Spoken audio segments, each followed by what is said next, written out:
हरे कृष्ण। सभी प्रेम से बोलिए सत्यदेव श्री सत्यनारायण भगवान की जय। श्री लक्ष्मी नारायण भगवान की जय। आप सभी को वैशाख पूर्णिमा और बुद्ध पूर्णिमा की हार्दिक शुभकामनाएं। आज पूर्णिमा के शुभ अवसर पर हम आपके लिए लेकर आए हैं श्री सत्यनारायण भगवान की संपूर्ण व्रत कथा। आपने अक्सर श्री सत्यनारायण भगवान की कथा में मोरध्वज राजा की कथा सुनी होगी, जिसमें उन्होंने अपने पुत्र को आरे से चीरकर मोक्ष प्राप्त किया था।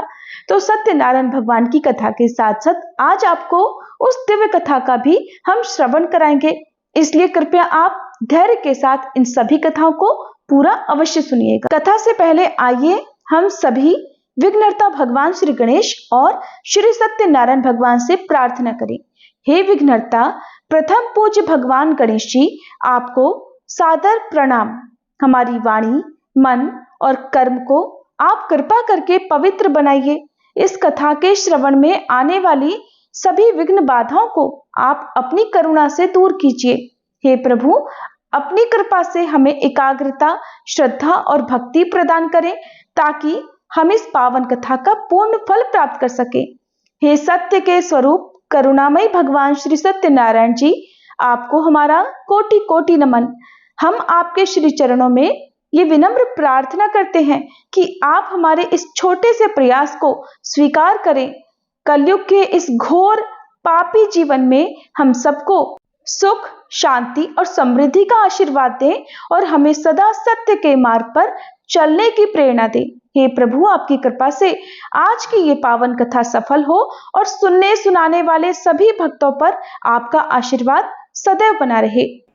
पौराणिक कथा के अनुसार एक समय नैमिषारण्य तीर्थ में शौनक आदि 88,000 ऋषियों ने श्री सूत जी से कहा, हे प्रभु, इस कलयुग में वेद विद्या रहित मनुष्यों को प्रभु भक्ति किस प्रकार मिलेगी और उनका उद्धार कैसे होगा? हे मुनिश्रेष्ठ, कोई ऐसा तप कहिए जिससे थोड़े समय में पुण्य प्राप्त होवे और मनोवांछित फल मिले। ऐसी कथा को सुनने की हमारी इच्छा है। सर्वशास्त्र ज्ञाता श्री सूत जी बोले, हे वैष्णवों में पूज्य, आप सबने प्राणियों के हित की बात पूछी है। अब मैं उस श्रेष्ठ व्रत को आप लोगों से कहूंगा जिस व्रत को नारद जी ने श्री लक्ष्मी नारायण भगवान से पूछा था और लक्ष्मीपति ने मुनिश्रेष्ठ नारद जी से कहा था। सो ध्यान पूर्वक सुनो। एक समय योगीराज नारद जी दूसरों के हित की इच्छा से अनेक लोकों में घूमते हुए मृत्यु लोक में आ पहुंचे। यहाँ अनेक योनियों में जन्मे हुए प्रायः सभी मनुष्यों को अपने कर्मों के अनुसार अनेकों दुखों से पीड़ित देखकर सोचा कि किस यत्न के करने से निश्चय ही प्राणियों के दुखों का नाश हो सकेगा। ऐसा मन में सोचकर देवर्षि मुनि श्री विष्णु लोक को गए। वहां श्वेत वर्ण और 4 भुजाओं वाले देवों के ईश नारायण को देखकर, जिनके हाथों में शंख, चक्र, गदा और पद्म थे तथा वरमाला पहने हुए थे, स्तुति करने लगे। हे भगवान, आप अत्यंत शक्ति से संपन्न हैं। मन तथा वाणी भी आपको नहीं पा सकती। आपका आदि मध्य अंत भी नहीं है। आप निर्गुण स्वरूप, सृष्टि के आदिभूत और भक्तों के सभी दुखों को नष्ट करने वाले हो। आपको मेरा नमस्कार है। नारद जी से इस प्रकार की स्तुति सुनकर भगवान श्री विष्णु बोले, हे मुनिश्रेष्ठ, आपके मन में क्या है? आपका किस काम के लिए आगमन हुआ है? निसंकोच कहिए। तब नारद मुनि बोले, प्रभु, मृत्युलोक में सब मनुष्य जो अनेक योनियों में पैदा हुए हैं, अपने अपने कर्मों के द्वारा अनेक प्रकार के दुखों से दुखी हो रहे हैं। हे नाथ, यदि आप मुझ पर दया रखते हो तो बतलाइए कि उन मनुष्यों के सब दुख थोड़े से ही प्रयत्न से कैसे दूर हो सकते हैं? तब श्री विष्णु भगवान जी बोले, हे नारद, मनुष्यों की भलाई के लिए तुमने बहुत अच्छी बात पूछी है। जिस काम के करने से मनुष्य मोह से छूट जाता है, वह मैं कहता हूँ, सुनो। बहुत पुण्य देने वाला स्वर्ग तथा मृत्युलोक दोनों में दुर्लभ एक अत्यंत उत्तम व्रत है। आज मैं प्रेमवश होकर तुमसे कहता हूँ, श्री सत्यनारायण भगवान का ये व्रत अच्छी तरह विधि पूर्वक करके मनुष्य धरती पर आयु पर्यंत सुख भोग कर मरने पर मोक्ष को प्राप्त होता है। श्री भगवान के वचन सुनकर नारद मुनि बोले, हे भगवान, उस व्रत का फल क्या है? क्या विधान है? और किसने यह व्रत किया है और किस दिन यह व्रत करना चाहिए? विस्तार पूर्वक कहिए। भगवान विष्णु बोले, हे नारद, दुख शोक आदि को दूर करने वाला, धन धान्य को बढ़ाने वाला, सौभाग्य तथा संतान को देने वाला यह व्रत सब स्थानों पर विजय करने वाला है। भक्ति और श्रद्धा के साथ किसी भी दिन मनुष्य श्री सत्यनारायण की प्रातःकाल के समय ब्राह्मणों और बंधुओं के साथ धर्म परायण होकर पूजा करे। भक्ति भाव से नैवेद्य केले का फल, शहद, घी, दूध और गेहूं का आटा सवाया लेवे। गेहूं के अभाव में साठी का चूर्ण भी ले सकते हैं और सब पदार्थों को भगवान को अर्पण कर देवे तथा बंधुओं सहित ब्राह्मणों को भोजन करावे। पश्चात स्वयं भोजन करे। रात्रि में नृत्य गीत आदि का आयोजन कर सत्यनारायण भगवान का ध्यान करते हुए समय बिताए। इस तरह व्रत करने पर मनुष्यों की इच्छा निश्चय पूरी होती है। विशेष रूप से कलिकाल में भूमि पर यही मोक्ष का सरल उपाय है। प्रेम से बोलिए श्री सत्यनारायण भगवान की जय। श्री सत्यनारायण व्रत कथा का प्रथम अध्याय संपूर्ण। दूसरा अध्याय।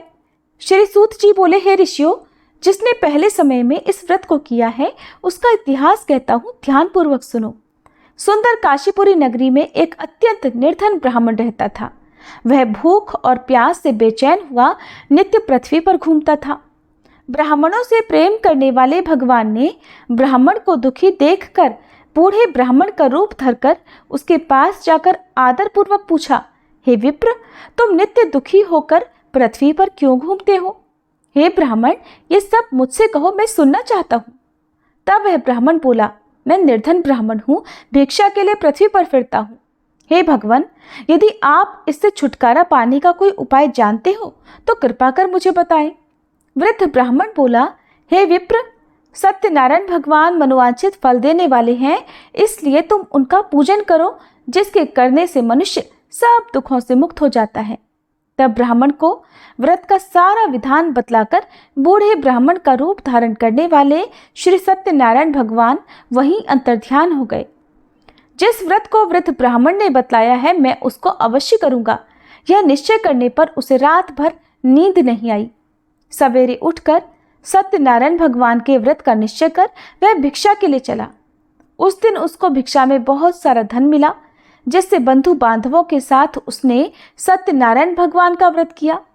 इसके करने से वह ब्राह्मण सब दुखों से छूटकर अनेक प्रकार की संपत्तियों से युक्त हुआ। उस समय से वह ब्राह्मण हर मास व्रत करने लगा।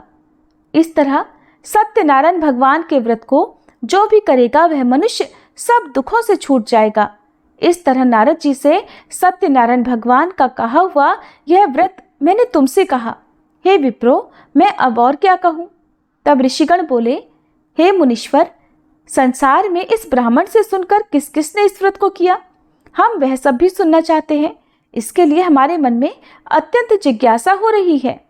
सूत जी बोले, हे मुनियों, जिसने इस व्रत को किया है वह सब भी सुनो। एक समय वह ब्राह्मण धन और ऐश्वर्य के अनुसार बंधु बांधवों के साथ व्रत करने को तैयार हुआ। उसी समय एक लकड़ी बेचने वाला बूढ़ा आदमी आया और बाहर लकड़ियों को रखकर ब्राह्मण के मकान में गया। प्यास से दुखी लकड़हारा उनको व्रत करते देखकर ब्राह्मण को नमस्कार करके कहने लगा, ये आप क्या कर रहे हैं? इसके करने से क्या फल मिलता है? कृपा करके मुझको बताइए।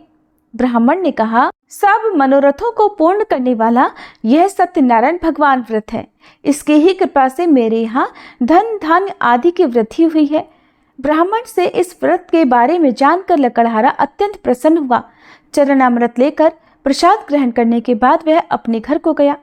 अगले दिन लकड़हारे ने अपने मन में इस प्रकार का संकल्प लिया कि आज गांव में लकड़ी बेचने से जो धन मिलेगा उसी से सत्यनारायण भगवान का उत्तम व्रत करूंगा। ऐसा मन में निश्चय कर वह बूढ़ा आदमी लकड़ियां अपने सिर पर रखकर जिस नगर में धनवान लोग रहा करते थे ऐसे सुंदर नगर में गया। उस दिन वहां पर उसे उन लकड़ियों का दाम पहले से 4 गुना मिला। तब वह लकड़हारा दाम लेकर अति प्रसन्न होकर पके केले, शक्कर, घी, दूध, दही और गेहूं का चूर्ण इत्यादि सत्यनारायण भगवान के व्रत की कुल सामग्रियों को लेकर अपने घर गया। फिर उसने अपने परिवारजनों को बुलाकर विधि के साथ भगवान का पूजन और व्रत किया। उस व्रत के पुण्य प्रभाव से वह बूढ़ा लकड़हारा धन पुत्र आदि से युक्त हुआ और संसार के समस्त सुख भोग कर अंत में वैकुंठ लोक को चला गया। श्री सत्यनारायण भगवान की जय। श्री सत्यनारायण व्रत कथा का दूसरा अध्याय संपूर्ण। तीसरा अध्याय। श्री सूत जी बोले, हे श्रेष्ठ मुनियों, अब आगे की कथा कहता हूँ, सुनो। पहले समय में उल्कामुख नाम का एक बुद्धिमान राजा रहा करता था। वह सत्यवक्ता और जितेंद्रिय था। प्रतिदिन देव स्थानों पर जाता और गरीबों को धन देकर उनके कष्ट दूर करता था। उसकी पत्नी कमल के समान मुख वाली और सती साध्वी थी। पुत्र प्राप्ति के लिए भद्रशिला नदी के तट पर उन दोनों ने सत्यनारायण भगवान का व्रत किया। उस समय वहां एक साधु नामक वैश्य आया। उसके पास व्यापार के लिए बहुत सारा धन था। वह नाव को किनारे पर ठहराकर राजा के पास आ गया और राजा को व्रत करते देखकर विनय के साथ पूछने लगा, हे राजन, भक्ति युक्त चित्त से ये आप क्या कर रहे हैं? मेरी सुनने की इच्छा है, सो आप मुझे ये बताइए। तब राजा बोला, हे वैश्य, अपने बांधवों के साथ पुत्र आदि की प्राप्ति के लिए यह महाशक्तिवान सत्यनारायण भगवान का व्रत और पूजन में कर रहा हूँ।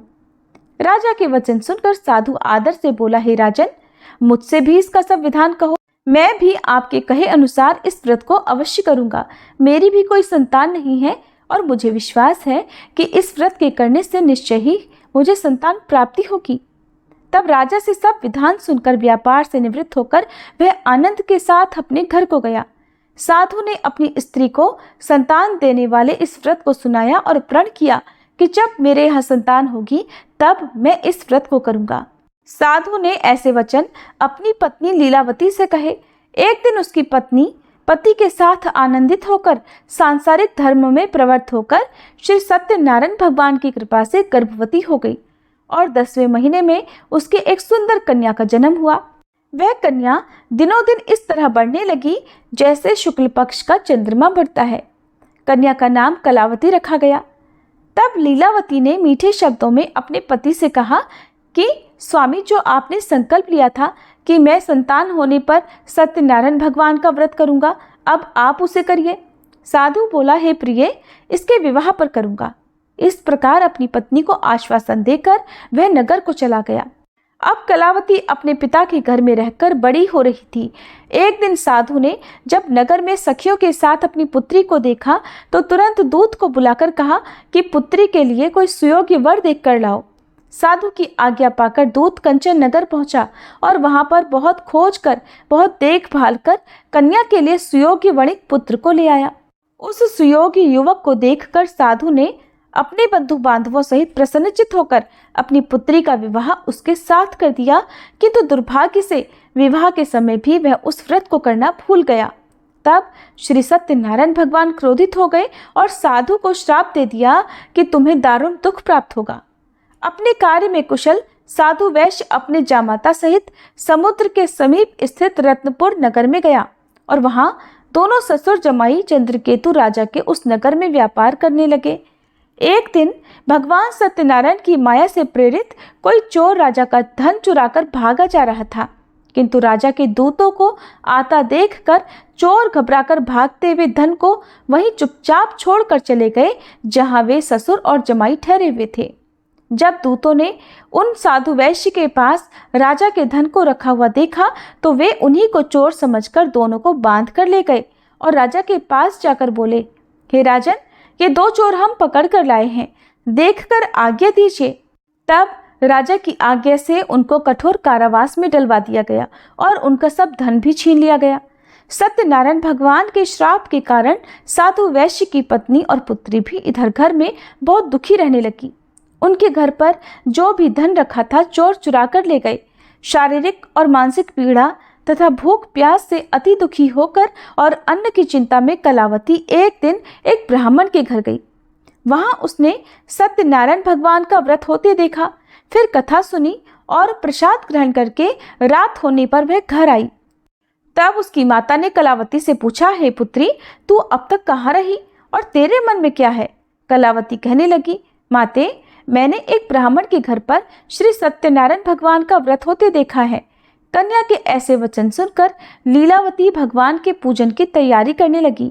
लीलावती ने परिवार और बंधुओं सहित श्री सत्यनारायण भगवान का पूजन किया और वर मांगा कि मेरे पति और दामाद शीघ्र घर आ जाएं। साथ ही प्रार्थना की कि हम सबका अपराध क्षमा करो। सत्यनारायण भगवान इस व्रत से संतुष्ट हो गए और राजा चंद्रकेतु को स्वप्न में दर्शन देकर कहा, हे राजन, तुमने जिन दोनों वैश्यों को बंदी बना रखा है वे निर्दोष हैं। उन्हें प्रातः ही छोड़ दो और उनका सब धन जो तुमने ले लिया है उसे वापस लौटा दो, नहीं तो मैं तेरा धन, राज्य, पुत्र आदि सब नष्ट कर दूंगा। राजा से ऐसे वचन कहकर भगवान अंतर्ध्यान हो गए। प्रातःकाल राजा चंद्रकेतु ने सभा में अपना स्वप्न सुनाया। फिर दोनों बड़े पुत्रों को कैद से मुक्त कर सभा में बुलाया। दोनों ने आते ही राजा को नमस्कार किया। राजा मीठे वचनों से बोला, हे महानुभावों, तुम्हें दैववश ऐसा कठिन दुख प्राप्त हुआ है, अब तुम्हें कोई भय नहीं। ऐसा कहकर राजा ने उनको नए नए वस्त्र आभूषण पहनाए और उनका जितना धन लिया था उससे दोगुना धन देकर आदर सहित विदा कर दिया। तब वे दोनों वैश्य अपने घर को चल दिए। श्री सत्यनारायण भगवान की जय। श्री सत्यनारायण व्रत कथा का 3रा अध्याय संपूर्ण। 4था अध्याय। श्री सूत जी बोले, साधु बनिया मंगलाचरण कर और ब्राह्मणों को धन देकर अपने नगर के लिए चल पड़ा। साधु के कुछ दूर जाने पर इधर भगवान सत्यनारायण की उसकी सत्यता की परीक्षा लेने के विषय में जिज्ञासा हुई। तब वे एक दंडी का वेश बनाकर उस बनिए के सामने गए और पूछा, साधो, तुम्हारी नाव में क्या भरा है? तब धन के मद में चूर दोनों महाजनों ने अवहेलना पूर्वक हंसते हुए कहा, दंडी सन्यासी, क्यों पूछ रहे हो? क्या कुछ मुद्रा लेने की इच्छा है? हमारी नाव में तो लता और पत्ते आदि भरे हैं। उनकी ऐसी निष्ठुर वाणी सुनकर दंडी वेशधारी भगवान बोले, तुम्हारी बात सच हो जाए। ऐसा कहकर दंडी सन्यासी को रूप धारण किए हुए भगवान कुछ दूर जाकर समुद्र के समीप बैठ गए। इधर दंडी के चले जाने पर नित्य क्रिया करने के बाद उतराई हुई यानी जल में ऊपर की ओर उठी हुई नौका को देखकर साधु अत्यंत आश्चर्य में पड़ गया और नाव में लता और पत्ते आदि देखकर मूर्छित होकर पृथ्वी पर गिर पड़ा। होश आने पर वणिकपुत्र चिंतित हो गया। तब उसके दामाद ने इस प्रकार कहा कि पिताजी, आप शोक क्यों करते हैं? दंडी ने श्राप दे दिया है। इस स्थिति में वे ही चाहें तो सब कुछ कर सकते हैं, इसमें संशय नहीं। अतः उन्हीं की शरण में हमको चलना चाहिए और वहीं मन की इच्छा पूर्ण होगी। दामाद की बात सुनकर वह साधु बनिया उनके पास गया और वहां दंडी को देखकर उसने भक्ति पूर्वक उन्हें प्रणाम किया तथा आदर पूर्वक कहने लगा कि आपके सम्मुख मैंने जो कुछ कहा है, असत्य भाषण रूप अपराध किया है, आप कृपया मेरे उस अपराध को क्षमा कर दीजिए। ऐसा कहकर बार बार प्रणाम करके वह महान शोक से व्याकुल हो गया।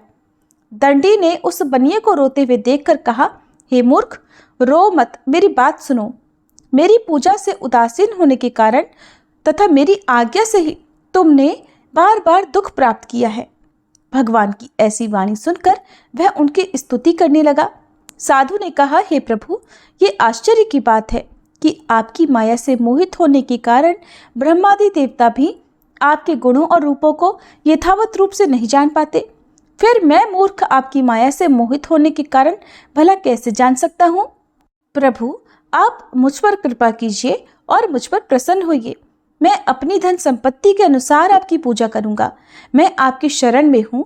मेरा जो नौका में स्थित पूरा धन था उसकी और मेरी रक्षा करें। उस बनिए की भक्ति युक्त वाणी सुनकर भगवान जनार्दन संतुष्ट हो गए। भगवान जनार्दन उसे अभीष्ट वर प्रदान कर वहीं अंतर्ध्यान हो गए। इसके बाद वह साधु अपनी नौका में चढ़ा और उसे धन धान्य से भरी हुई देखकर भगवान सत्यदेव की कृपा से हमारा मनोरथ सफल हो गया। ऐसा कहकर स्वजनों के साथ उसने भगवान की विधिवत पूजा की। भगवान श्री सत्यनारायण की कृपा से वह आनंद से परिपूर्ण हो गया और नाव को प्रयत्न पूर्वक संभाल कर उसने अपने देश के लिए प्रस्थान किया।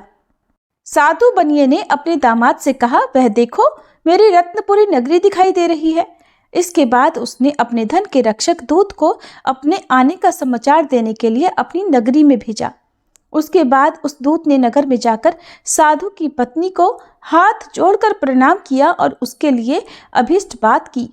सेठ जी अपने दामाद और बंधु वर्ग के साथ बहुत सारे धन धान्य से संपन्न होकर नगर के निकट पधार गए हैं। दूत के मुख से ये बात सुनकर वह अत्यंत आनंदित हुई और उस साध्वी ने श्री सत्यनारायण की पूजा करके अपनी पुत्री से कहा, पुत्री, मैं साधु के दर्शन करने के लिए जा रही हूँ, तुम भी जल्दी आना। माता का ऐसा वचन सुनकर व्रत को समाप्त करके प्रसाद का परित्याग करके कलावती भी अपने पति का दर्शन करने के लिए चल पड़ी। इससे भगवान सत्यनारायण रुष्ट हो गए और उन्होंने उसके पति को तथा नौका को धन के साथ हरण करके जल में डुबो दिया। इसके बाद कलावती कन्या अपने पति को न देखकर महान शोक से रुदन करती हुए पृथ्वी पर गिर पड़ी। नाव का अदर्शन और कन्या को अत्यंत दुखी देखकर भयभीत मन से साधु बनिया ने सोचा, ये क्या आश्चर्य हो गया। नाव का संचालन करने वाले भी सभी चिंतित हो गए। इसके बाद वह लीलावती भी कन्या को देखकर दुख से व्याकुल हो गई और अत्यंत दुख से विलाप करती हुई अपने पति से इस प्रकार बोली, स्वामी, अभी अभी नौका के साथ वह अदृश्य कैसे हो गया? न जाने किस देवता की उपेक्षा से वह नौका हरण कर ली गई, या फिर श्री सत्यनारायण का महात्म्य भला कौन जान सकता है। ऐसा कहकर वह अपने परिवारजनों के साथ विलाप करने लगी और कलावती कन्या को गोद में लेकर रोने लगी। कलावती भी अपने पति के नष्ट हो जाने पर दुखी हो गई और पति की पादुका लेकर उनका अनुगमन करने के लिए उसने मन में निश्चय किया। कन्या के इस प्रकार के आचरण को देखकर पत्नी सहित वह धर्म के साधु बनिया अत्यंत शोक व्याकुल हो गया और सोचने लगा, या तो भगवान सत्यनारायण ने यह अपहरण किया है, या फिर हम सभी भगवान सत्यदेव की माया से मोहित हो गए हैं। अपनी धन की शक्ति के अनुसार मैं भगवान श्री सत्यनारायण की पूजा करूंगा। तब सभी को बुलाकर इस प्रकार कहकर उसने अपने मन की इच्छा प्रकट की और बारंबार भगवान सत्यदेव को दंडवत प्रणाम किया। इससे दीनों के परिपालक भगवान सत्यदेव प्रसन्न हो गए। भक्त वत्सल भगवान ने कृपा पूर्वक आकाशवाणी की कि तुम्हारी कन्या प्रसाद छोड़कर अपने पति को देखने चली आई है। निश्चय ही इस कारण उसका पति अदृश्य हो गया है। यदि घर जाकर यह प्रसाद ग्रहण करके वापस आए तो हे साधु बनिया, तुम्हारी पुत्री पति को प्राप्त करेगी, इसमें संशय नहीं। कलावती ने भी यह दिव्य आकाशवाणी सुनी तो वह शीघ्र ही अपने घर गई और उसने प्रसाद ग्रहण किया। वापस आकर उसने अपने परिवारजनों और अपने पति को भी देखा। तब कलावती कन्या ने अपने पिता से कहा कि पिताजी, अब तो घर चलिए, देरी क्यों कर रहे हैं। कन्या की बात सुनकर वणिक पुत्र संतुष्ट हो गया और विधि विधान से भगवान सत्यनारायण का पूजन करके धन तथा बंधु बांधवों के साथ अपने घर को गया। इसके बाद पूर्णिमा और संक्रांति पर्वों पर भगवान सत्यनारायण का पूजन करते हुए इस लोक में सुख भोग कर अंत में वह सत्यपुर वैकुंठ लोक को चला गया। प्रेम से बोलिए श्री सत्यनारायण भगवान की जय। श्री सत्यनारायण भगवान व्रत कथा का चौथा अध्याय संपूर्ण। पांचवा अध्याय। श्री सूत जी बोले, श्रेष्ठ मुनियों, अब इसके बाद मैं दूसरी कथा कहूंगा। आप लोग ध्यान पूर्वक सुनिए। अपनी प्रजा का पालन करने में तत्पर तुंगध्वज नामक एक राजा था। उसने सत्यदेव के प्रसाद का परित्याग करके दुख प्राप्त किया। एक बार वह वन में बहुत से पशुओं को मारकर वट वृक्ष के नीचे आया। वहां उसने देखा कि गोपगण बंधु बांधवों के साथ संतुष्ट होकर भक्ति पूर्वक भगवान सत्यदेव की पूजा कर रहे हैं। राजा यह देखकर भी अहंकारवश न तो वहां गया और न उसने भगवान सत्यनारायण को प्रणाम ही किया। पूजन के बाद सभी गोपगण भगवान का प्रसाद राजा के समीप रखकर वहां से लौट आए और इच्छानुसार उन सभी ने भगवान का प्रसाद ग्रहण किया। इधर राजा को प्रसाद का परित्याग करने से बड़ा दुख मिला। उसका संपूर्ण धन, धान्य और सभी सौपुत्र नष्ट हो गए। राजा ने मन में यह निश्चय किया कि अवश्य ही भगवान सत्यनारायण ने हमारा नाश कर दिया है, इसलिए मुझे वहां जाना चाहिए जहां श्री सत्यनारायण का पूजन हो रहा था। ऐसा मन में निश्चय करके वह राजा गोपगणों के समीप गया और उसने गोपगणों के साथ भक्ति श्रद्धा से युक्त होकर विधि पूर्वक भगवान सत्यदेव की पूजा की। भगवान सत्यदेव की कृपा से वह पुनः धन और पुत्रों से संपन्न हो गया तथा इस लोक में सभी सुखों का उपभोग कर अंत में सत्यपुर वैकुंठ लोक को प्राप्त हुआ। श्री सूत जी कहते हैं, जो व्यक्ति इस परम दुर्लभ श्री सत्यनारायण के व्रत को करता है और पुण्यमयी तथा फल प्रदायिनी भगवान की कथा को भक्ति युक्त होकर सुनता है, उसे भगवान सत्यनारायण की कृपा से धन धान्य आदि की प्राप्ति होती है। दरिद्र धनवान हो जाता है, बंधन में पड़ा हुआ बंधन से मुक्त हो जाता है, डरा हुआ व्यक्ति भय मुक्त हो जाता है। ये सत्य बात है, इसमें संशय नहीं। इस लोक में वह सभी इच्छित फलों को भोग कर अंत में सत्यपुर वैकुंठ लोक को जाता है। हे ब्राह्मणों, इस प्रकार मैंने आप लोगों से भगवान सत्यनारायण के व्रत को कहा, जिसे करके मनुष्य सभी दुखों से मुक्त हो जाता है। कलयुग में तो भगवान सत्यदेव की पूजा विशेष फल प्रदान करने वाली है। भगवान विष्णु को ही कुछ लोग काल, कुछ लोग सत्य, कोई ईश और कोई सत्यदेव तथा दूसरे लोग सत्यनारायण नाम से कहेंगे। अनेक रूप धारण करके भगवान सत्यनारायण सभी का मनोरथ सिद्ध करते हैं। कलयुग में सनातन भगवान विष्णु ही सत्यव्रत रूप धारण करके सभी का मनोरथ पूर्ण करने वाले होंगे। हे श्रेष्ठ मुनियों, जो व्यक्ति नित्य भगवान सत्यनारायण की इस व्रत कथा को पढ़ता है, सुनता है, भगवान सत्यनारायण की कृपा से उसके सभी पाप नष्ट हो जाते हैं। हे मुनीश्वरों, पूर्व काल में जिन लोगों ने भगवान सत्यनारायण का व्रत किया था, उसके अगले जन्म का वृतांत कहता हूँ, आप लोग सुनिए। महान प्रजा संपन्न शतानंद नाम के ब्राह्मण सत्यनारायण व्रत करने के प्रभाव से दूसरे जन्म में सुदामा नामक ब्राह्मण हुए और उस जन्म में भगवान श्री कृष्ण का ध्यान करके उन्होंने मोक्ष प्राप्त किया। लकड़हारा भील गुहों का राजा हुआ और अगले जन्म में उसने भगवान श्री राम की सेवा करके मोक्ष प्राप्त किया। महाराज उल्कामुख दूसरे जन्म में राजा दशरथ हुए, जिन्होंने श्री रंगनाथ जी की पूजा करके अंत में वैकुंठ प्राप्त किया। इस प्रकार धार्मिक और सत्यव्रती साधु पिछले जन्म के सत्यव्रत के प्रभाव से अपने दूसरे जन्म में मोरध्वज नामक राजा हुआ। उसने आरे से चीरकर अपने पुत्र की आधी देह भगवान विष्णु को अर्पित कर मोक्ष प्राप्त किया। महाराज तुंगध्वज जन्मांतर में स्वयंभू मनु हुए और भगवत संबंधी संपूर्ण कार्यों का अनुष्ठान करके वैकुंठ लोक को प्राप्त हुए। जो गोपगण थे वे सब जन्मांतर में ब्रजमंडल में निवास करने वाले गोप हुए और सभी राक्षसों का संहार करके उन्होंने भी भगवान का शाश्वत धाम गोलोक प्राप्त किया। श्री सत्यनारायण व्रत कथा समाप्त हुई। सभी प्रेम से बोलिए सत्यनारायण भगवान की जय। अब सुनिए राजा मोरध्वज की कथा। महाभारत काल के समय की बात है। एक बार अर्जुन को ये गर्व हो गया कि उससे श्रेष्ठ श्री कृष्ण का भक्त कोई नहीं है और जिस भक्त के साथ स्वयं भगवान सदैव खड़े हो, उस भक्त के अंदर अगर अभिमान आ जाए तो भगवान उसे दूर करने में बिल्कुल भी देरी नहीं करते। अर्जुन के इसी अभिमान को दूर करने के लिए तब भगवान ने एक लीला रची। श्री कृष्ण अर्जुन को साथ लेकर राजा मोरध्वज के पास गए। दोनों साधुओं के वेश में थे। तब श्री कृष्ण ने अपनी शक्ति से एक मायावी शेर बनाया और उसे अपने साथ ले लिया। राजा मोरध्वज भी श्री कृष्ण के भक्त थे। राजा मोरध्वज को अपने पुत्र ताम्रध्वज का राज्याभिषेक करना था, यानी कि उसे अपना उत्तराधिकारी बनाना था। उस अवसर पर उसने ताम्रध्वज के सम्मान में एक धार्मिक यज्ञ का आयोजन किया था। श्री कृष्ण के साधु वेश में होने के कारण राजा मोरध्वज और उनके परिवार के सदस्य श्री कृष्ण को नहीं पहचान पाए। जब राजा मोरध्वज ने उन दोनों साधुओं से भोजन करने का अनुरोध किया, तब साधु वेशधारी श्री कृष्ण भगवान ने कहा, महाराज पहले मेरे सिंह को भोजन कराओ, ये मानव मांस खाता है और खास बात यह है कि आज जो कोई भी सिंह का भोजन बनेगा वह स्वर्ग प्राप्त करेगा। ये एक संत का वचन है, लेकिन किसी यात्री या मजदूर को मत पकड़ लाना। आज ये सिंह आपके परिवार के सदस्य का ही मांस भक्षण करेगा। इस पर राजा मोरध्वज ने अपनी रानी और अपने पुत्र से कहा कि माँ को अपने बेटे की देखभाल करनी चाहिए, क्योंकि बेटा अब बड़ा हो गया है और राज्य करने के लिए सक्षम भी है। मैं ही साधु के सिंह का भोजन बनूंगा।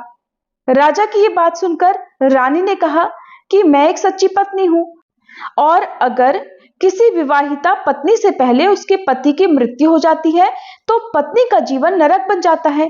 ताम्रध्वज युवा है और उसे शासन करने का कोई अनुभव भी नहीं है। एक पत्नी के रूप में मैंने सिंहासन का उत्तराधिकारी प्रदान करके अपने दायित्व को पूरा कर लिया है। अब महाराज मोरध्वज ताम्रध्वज के लिए मार्गदर्शक का कार्य करेंगे और आपके मार्गदर्शन से वह ठीक से शासन करेगा, इसलिए मैं ही साधु के सिंह का भोजन बनूंगी।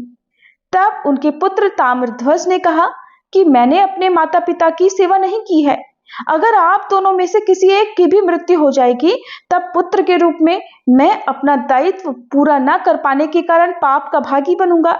इसलिए आपके जीवन की रक्षा करके और पुत्र के रूप में अपना ऋण पूरा करके प्रसन्न होकर मैं ईश्वर के दरबार में जाऊंगा। अंत में श्री कृष्ण ने ही अंतिम फैसला सुनाया, क्योंकि वे तीनों ही अपने आप को प्रस्तुत कर रहे थे।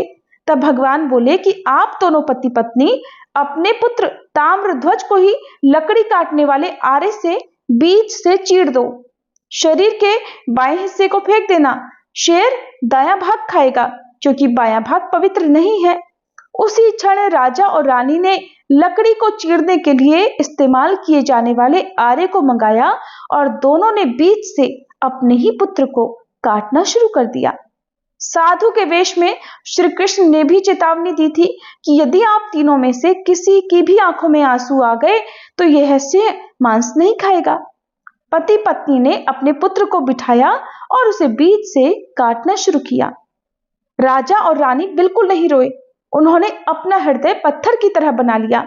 इसी समय पुत्र की आंखों में आंसू आ गए, लेकिन तब तक उसे बीच में से चीर दिया गया था।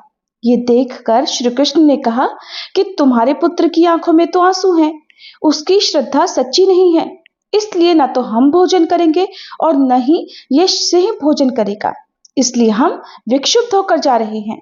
ये देखकर राजा मोरध्वज ने कहा कि हे महाराज, ये तो एक बालक है, आप मुझे चीर दीजिए, मैं नहीं रहूंगा।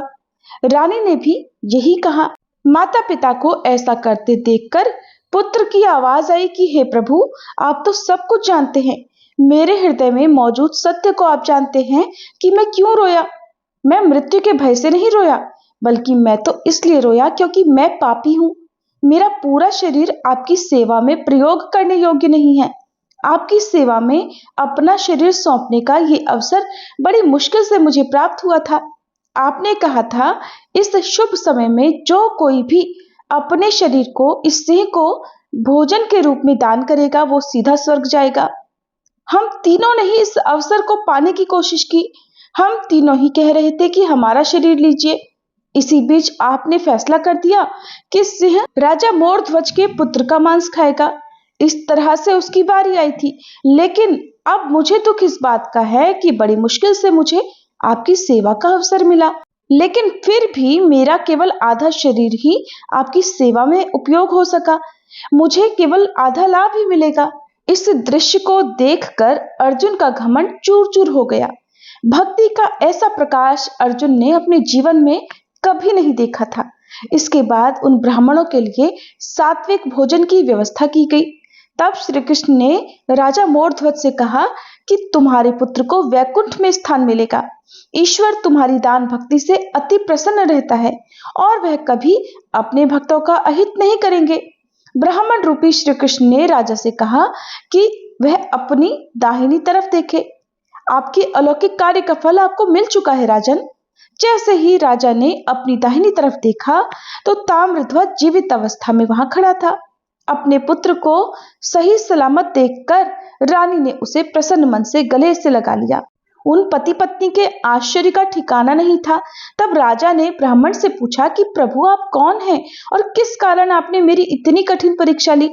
तब राजा के ऐसा कहने पर भगवान श्री कृष्ण ने अपने विराट रूप के दर्शन राजा मोरध्वज को दिए और मोरध्वज भी भगवान श्री कृष्ण के चरणों में गिर गए। और ये सारा दृश्य देखकर अर्जुन उन महादानी राजा मोरध्वज के पैरों में गिर गए और इस तरह अर्जुन का अहंकार नष्ट हो गया। तो ये थी राजा मोरध्वज की कथा। सभी प्रेम से बोलिए भक्त वत्सल भगवान की जय। भक्त राजा मोरध्वज की जय।